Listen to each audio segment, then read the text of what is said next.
Hey friends, let's talk today about when trying to conceive or infertility issues causes problems in your relationships. I personally have experienced this, and a lot of the women that I work with one-on-one are going through some sort of struggle in their relationship. It brings up a lot of our own stuff. All of our insecurities are brought to the surface, and it can cause a lot of conflict between couples. So today I want to talk to you about just some of the things to keep in mind, maybe a little bit of perspective shift to help you if this is something you and your partner are struggling with.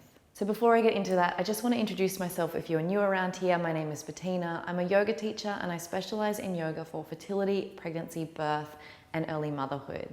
I've had my own experience with fertility. I had 3 losses between my second and my third boy, and it was the worst 12 months of my life. My husband and I really hit rock bottom in our relationship. And while I'm in no way a relationships expert, I'm just talking to you from personal experience here today. So take it as you will, take what is helpful and leave the rest. So the first thing I want to say, if you are having big problems, if you are feeling like you're so far in that hole of hopelessness and this isn't working and struggle and conflict, it might be time to consider taking a break from trying to conceive for a little while, which I know when you are feeling like that clock is ticking, when you are feeling like you've been doing this for so long already and you've got all your friends are falling pregnant and it's just not working for you, taking a break feels really scary. It feels like, but that just means I'm an extra 6 months behind. I've done another video on taking a break, so I'll leave that link below if you want to go into more detail in that. But I just want to assure you, it doesn't necessarily mean it puts you behind. It can actually be the reset that you need that you fall pregnant sooner. And I know for me, we ended up taking an 8 or 9 month break after our third loss because I was spent. I couldn't do it again. I didn't know how to do it again. I didn't know how I would survive another one. At first it was horrible. It felt like I had to let go of my dream of another baby, but that perspective shift really helped me to focus back on living a happy life and being good in my relationship and being a good mum to the kids I already had. And it just helped me reset my perspective onto finding a happy medium and a health within my body for the sake of me and my life, not necessarily for conception, which helped my relationship. But then I also think helped my fertility as well. So please don't see it as necessarily you've wasted any time. The time that you take, whether you set 3 months, whether you set 6 months, whether you do a year, that time can be really valuable and really productive time in getting you to a really happy, healthy place. So please don't write off taking a break as wasted time. So the second thing that I really want to recommend you doing is finding a way to share with each other how you're feeling when you're not heightened. So not when you're in a state of panic, when you've received bad news. Try not to keep your conversations about this to all of those times where things are heightened and you're stressed and you're on this level. Try to find a way to communicate when you're in a more relaxed state. So whether you set up a date night, whether you have weekly conversations about this, but really find a way to share honestly with how hard it is. And I know for us during that year that we lost those 3 babies, my husband really felt like he had to hold it together, like he had to be the strong one and not show me how much it was affecting him. But actually that made me feel like he didn't care, that it didn't affect him in any way and he just went on with life as normal. So it wasn't until we really communicated about the fact that he thought he was doing the right thing by being strong for me and I felt like he didn't care because he wasn't showing me any of those emotions, that we were able to come to a place where we understood each other a bit more. So try to find a way to really communicate how you're feeling about the process, what's going on for you, rather than just assuming you have to hold it together or put on a front or anything like that, because it can make the journey feel so much more lonely if one person is trying to be the strong one or the positive one or the hopeful one. If the other person really isn't feeling it, sometimes they just need to have their partner say, yeah, I feel like that too, this really sucks. And acknowledge how much it sucks and acknowledge how hard it is. And then you can move forward in a positive way together, as opposed to one person trying to fake being hopeful and pulling the other person along. And the person who's being pulled along just feels like maybe they don't care as much as me. I don't know if that resonates with you. Let me know in the comments, but that was really a big thing for us, is that I felt like we weren't feeling it to the same degree, and that really affected how I felt about him. So really try and communicate about how you're feeling, but also try not to judge how they're feeling. Like there's really no right or wrong way to feel about struggle, to feel about loss.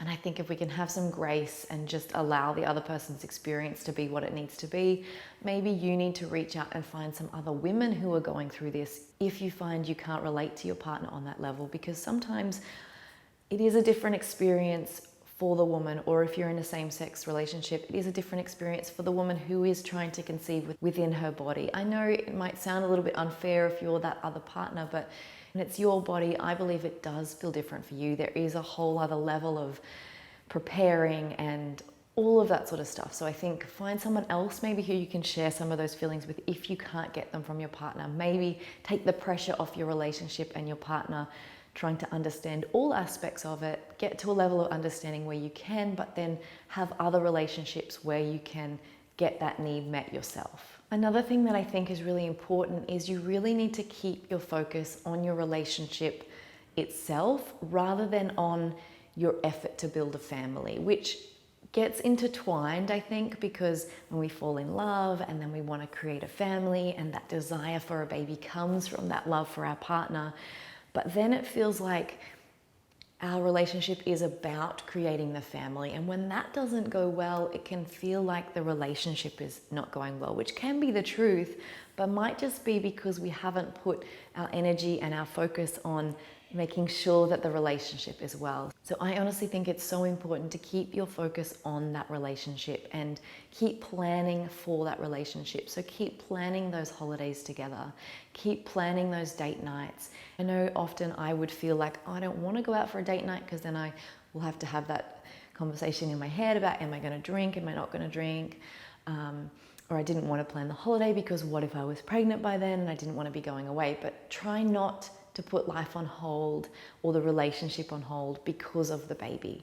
The baby will come either way, I think, and really limiting your life because you're waiting for this baby just makes the struggle harder and can put more strain on the relationship, because sometimes our partners whose bodies the baby is not being created in don't understand that aspect of it and can just feel like we've forgotten about them because we're so focused on the baby. So I think if you can keep that focus on the good things that you do in your relationship that help you to feel good and to keep that connection strong, will really help you as an individual, but also you as a couple, because they will continue to feel that love and that connection from you, instead of just feeling like the only interaction and connection you have is about making a baby, which, as we know, nothing kills that intimacy than feeling like every connection is about making a baby. And on that topic of keeping your focus on the relationship, try and keep the fun in your relationship. I know when you're struggling with something, it's really hard to pull yourself out of that, I'm going to call it the struggle hole. That's a terrible terminology, but you know what I mean, like where you feel down and it just feels hard and you feel all the emotions because it seems so easy for everyone else. And it can be hard to make a joke. But if you don't find the lightheartedness in your day-to-day, then it's really hard to keep that connection.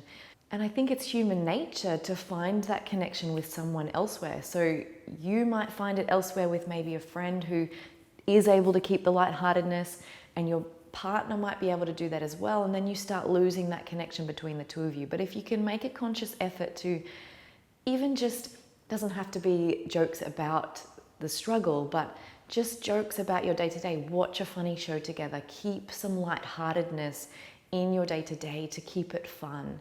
Because this journey might be a long time for you. It might be that you are on this road for another 2 months, 6 months, 12 months, 2 years, and you don't want to spend that entire time feeling unhappy. So please try and invest some time into just keeping your day-to-day a little bit more lighthearted.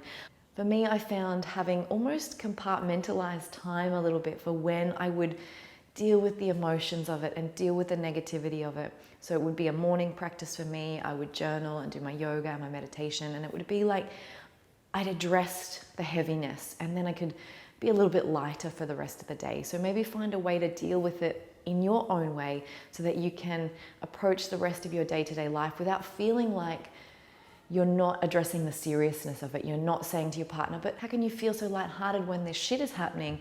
But you can live both, and you can find a way to devote time to processing the negativity, but also find a way to appreciate the lightheartedness and the joy that there still is, even when you're struggling with something as big as trying to conceive your baby.